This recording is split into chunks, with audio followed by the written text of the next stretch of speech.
Christopher Shepard ta' 49 sena minn Raħal Ġdid ammetta li seraq €150 minn stabiliment tal-ikel fil-Mosta tard l-4 fil-għaxija. Fil-qorti ħareġ li l-akkużat spiċċa bi problema ta' nuqqas ta' flus wara li n-negozju ta' ħasil tal-karozzi li kien jopera kellu jalqu minħabba l-coronavirus. L-ispettur Godwin Sherry qal li l-akkużat ikkopera bisħieħ waqt l-arrest u l-investigazzjoni u lest jagħti lura l-flus li seraq. Madankollu nnota li l-imputat għandu fedina penali kolorita. L-avukat difensur Michele Cardinali talab li l-imputat jingħata probation għal 3 snin u jibqa' jkun segwit. Argumenta li pena ta' ħabs ixxekkel il-progress li l-imputat għamel fl-aħħar snin.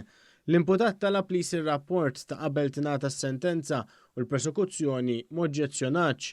Il-qorti laqat it-talba u l-akkużat ingħata l-ħelsien mill-arrest sakemm tingħata s-sentenza. Dan fuq diversi kundizzjonijiet fosthom li jiffirma fl-assa ta' Raħal Ġdid u garanzija personali ta' €5,000. Borivoj Stankovic ta' 34 sena mill-Kroazja li jgħix ir-Rabat inżamm arrestat wara li kien akkużat li darab ħafif lil Imanishimwe Olive f'każ ta' vjolenza domestika.